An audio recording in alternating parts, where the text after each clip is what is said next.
the person you're really trying to protect is yourself. Because when you say this, and when you say, hey, I relapsed or X, Y, or Z, you don't want to feel the pain of her reaction. That's more of what's going on. There is nothing kind about withholding. In fact, from a betrayed partner's perspective, it is cruel to withhold it.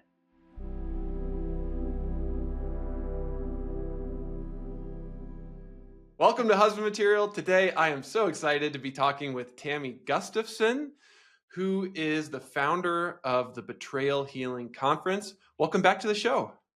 Thanks. Happy to be here. I'm really excited for everyone to hear from you again.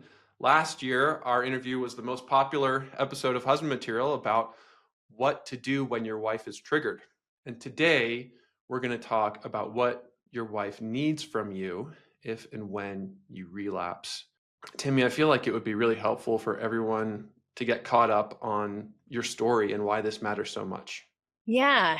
So actually 10 years ago today is the anniversary of D-Day for us.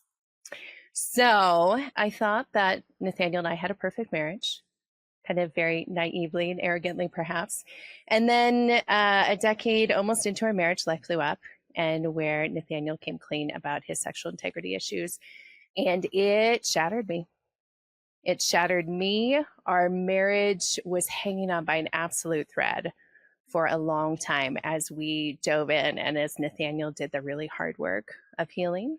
And also, of course, hard work on my side and betrayed partner side as well. But we did lean in. Fast forward, our marriage made it. I made it. Nathaniel made it. And so I actually never wanted to use my story, never wanted to talk about my story, any of that. But over time, doors opened and it slowly became my passion. And so it is my passion to help betrayed partners heal. To pick up the broken pieces of their heart, but then also to know that that there is strength, that there's freedom, that there's beauty, adventure, and joy in the world. And so to help them get to that other side. But this topic, I think, is so crucial because as I work with women, the initial betrayal and discovery is so devastating, of course. But where I see women start to lose themselves and where I start to see their lights go out is in this area of if there's constant relapse. So it's a really super important topic. So I'm so glad we're talking about it. Yeah. And there's no one I'd rather hear from about this topic than you. Tammy, what is going on inside a woman when her husband relapses? I'm going to back up a little bit. When that initial discovery happens and all of that, like that shattering is so deep. But then when she hangs in there and she stays and she's like, I love him or I want the marriage. I don't want this to end. I'm willing to do the work to pick up the pieces and to heal and start to lean in and start to trust again. When a relapse happens, it is absolutely devastating. It's absolutely devastating. It's a cumulative trauma, right? So not only is this another trauma that's happening, but it's not like it's starting from square one. Like there's all of the past trauma that's there that she's probably still working through. And then every time there's a relapse, I think of it like a funnel, like a trauma funnel. And it comes in, and then there's just more that comes in. And then, so then it's like, it's compounding everything. But the thing too, is that then everything starts over. Then you are literally back at square one. I know some people, and I don't get into all the, are we going to call it a slip? Or are we going to call it a relapse? All that kind of stuff. I don't care. It's trust that's broken and her heart's that's broken again. And then part of the devastating part is, say that somebody went for 5 years without relapsing and then they relapse. Now for a betrayed partner, it's like, okay, well, how long do I have to wait to feel safe again? Because I waited 5 years last time and then this happened. So now I feel like I have to wait another 5 years and then longer to get to a place where I can trust that this is safe again. Like that's what's going through a betrayed partner's mind. So it's not only the cumulative trauma, but it's also that like, when am I ever going to feel safe again? And what do I do with this? Like, I didn't leave last time. So, like, now do I leave this time? And like, now, like, what, how do I wrestle through, like, okay, this is my pain. But if I get divorced, then if you have kids, then it's also my kids' pain. And like, if I'm holding both of those, like, what am I going to do? Like, am I going to put that pain on my kids now as well? And so, what can happen, especially with repeated relapses, is that she just starts to shut down and shut down and shove it down and be like, okay, I guess I don't matter. Mm, I guess I don't matter. And that's what you described as the lights going out. The women that I am most concerned about is the women who are in a relationship where the husband is not doing the full work and continues to relapse or continues to cycle, and she stays. She stays, she doesn't go, and he's not fully doing the work. Those are the women that I see start to lose themselves. And that is the most tragic thing in my mind that could happen out of all this. Far more tragic than the marriage ending is if she shuts down. And I see it in women all the time.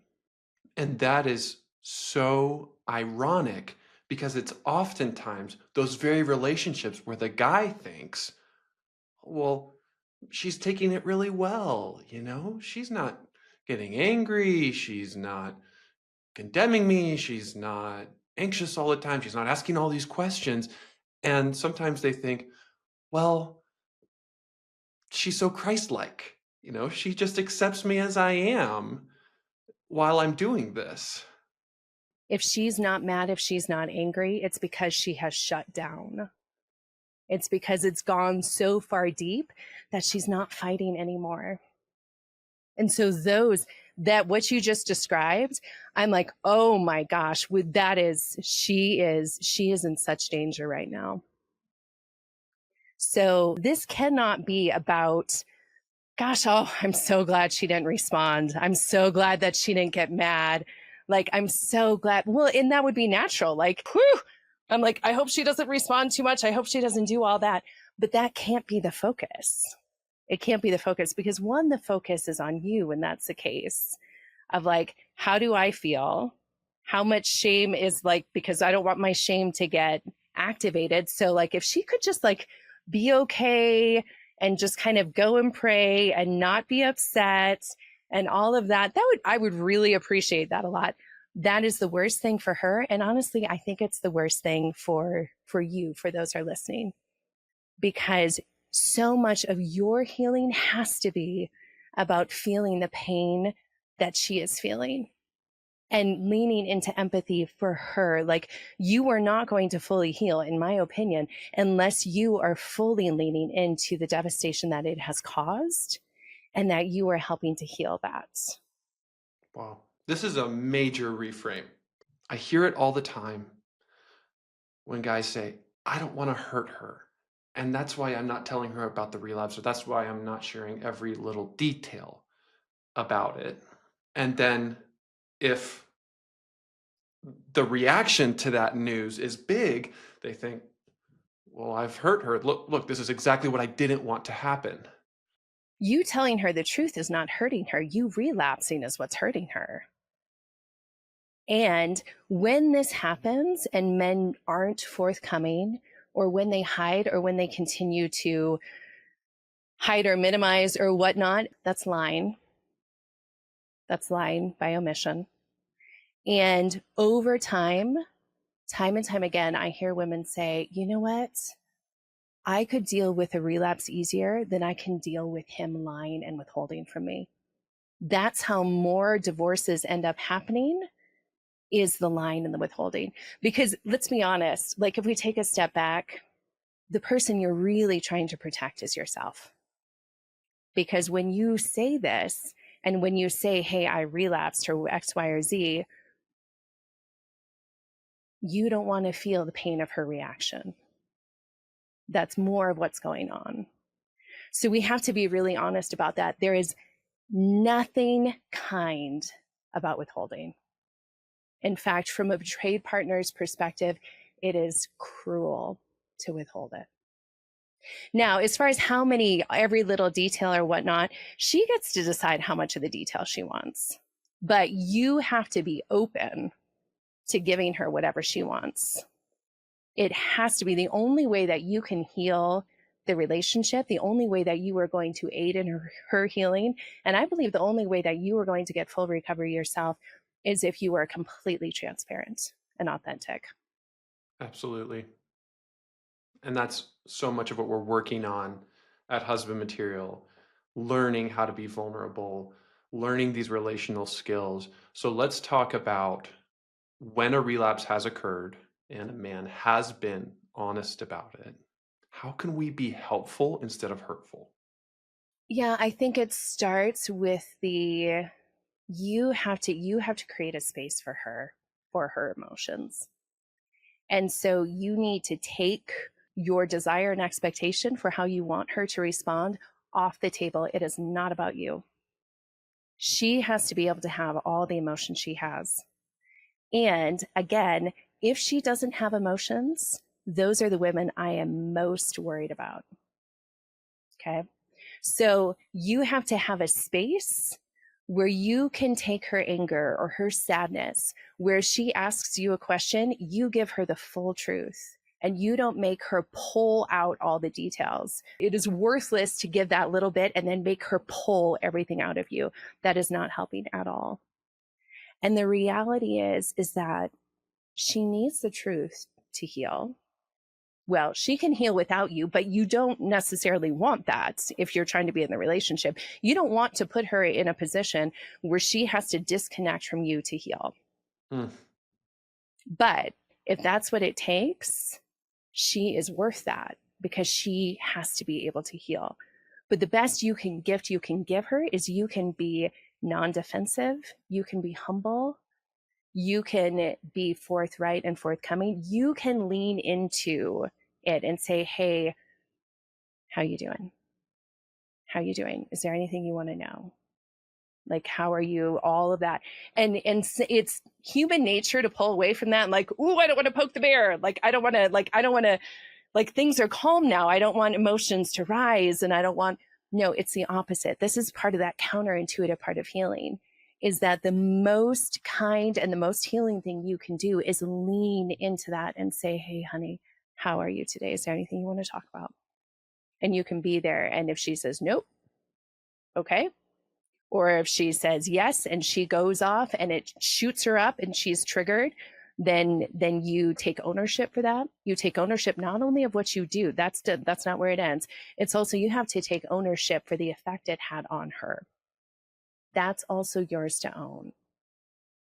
And so doing that and having that humility and having that ownership can be very helpful. And if you start to do that and it's different and it's healthy, she's going to notice that. But she may not be able to tell you that. She may not want to tell you that for a long time. So, but you just have to know from a betrayed partner's point of view, like even in the heat of everything, if you come in and you stay in there and you take her anger and you lean into her emotions, and that's different and new as you work through your healing process, she's going to go, huh, that's different. And that's good.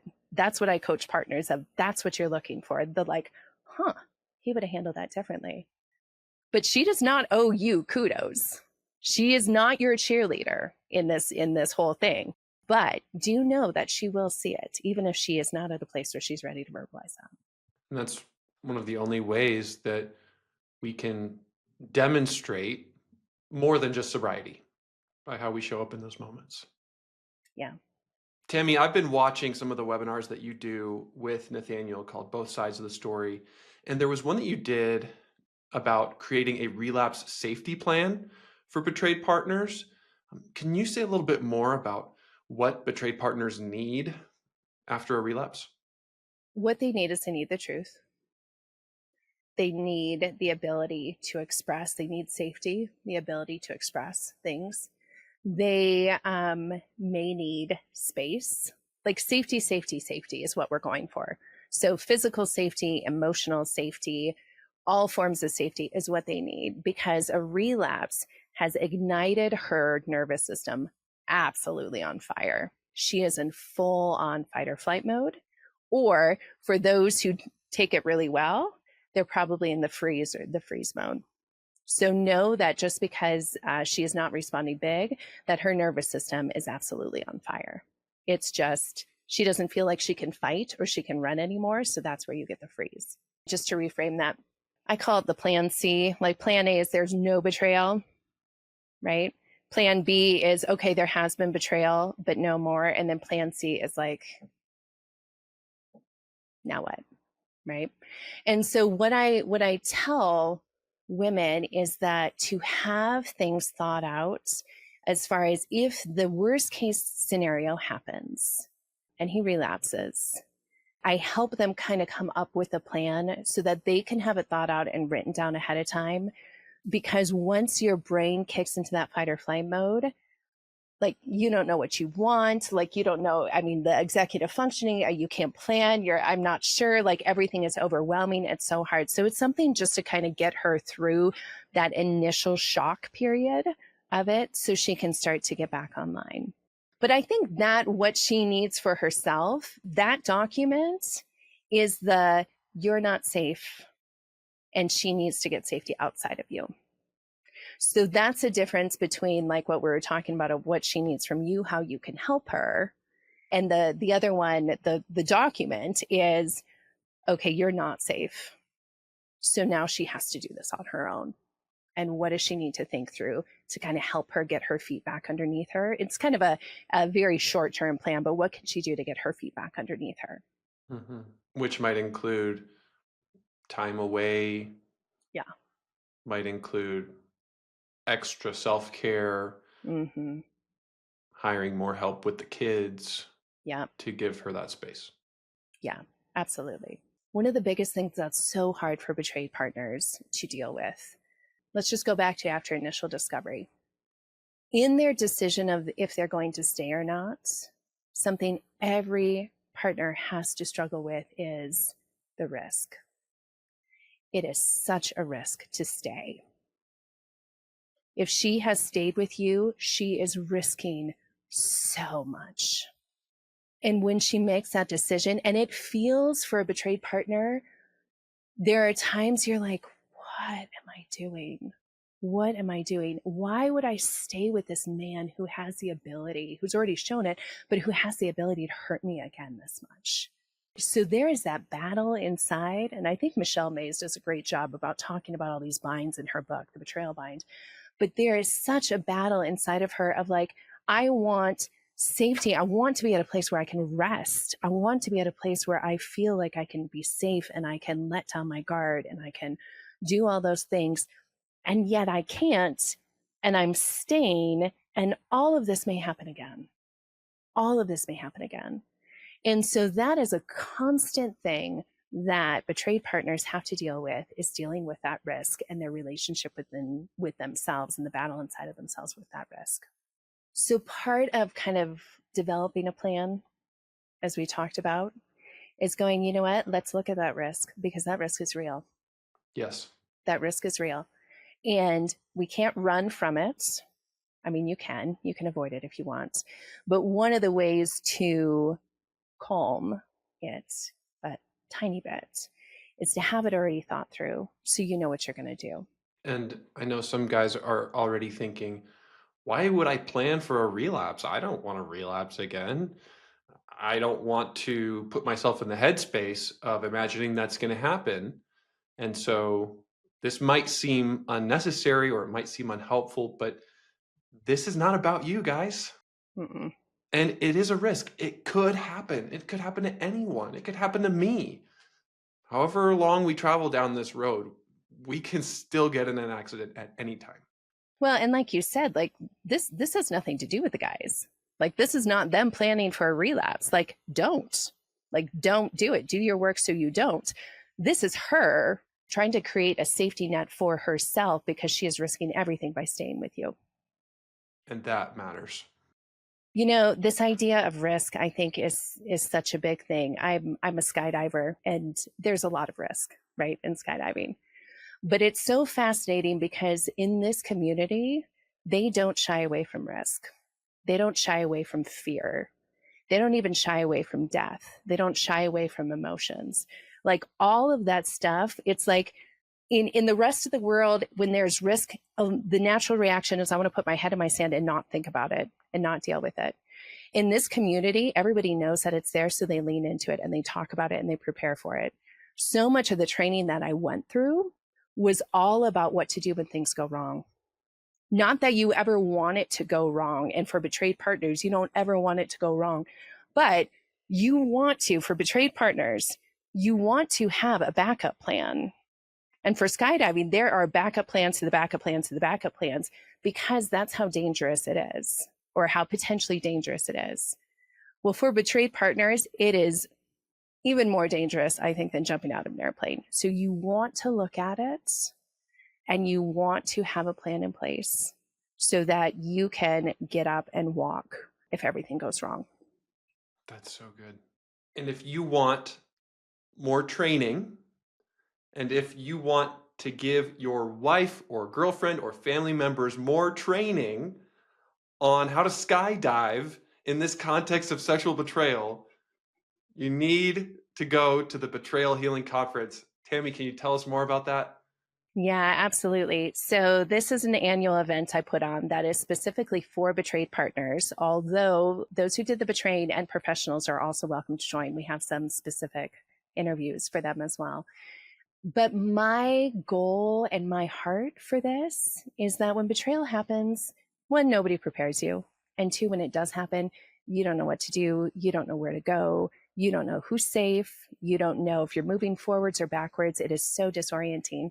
So my heart behind this is to gather. It's to gather women, to gather betrayed partners who are hurting, and gather safe speakers. I am so protective of betrayed partners.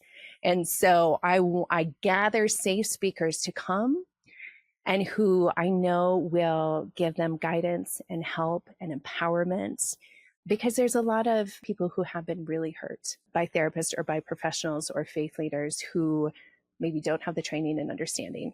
So this is a place where you can come and know that you are going to be safe and you're going to get safe information. It's happening in a couple of weeks, January 27th through the 31st. So it's 5 days long.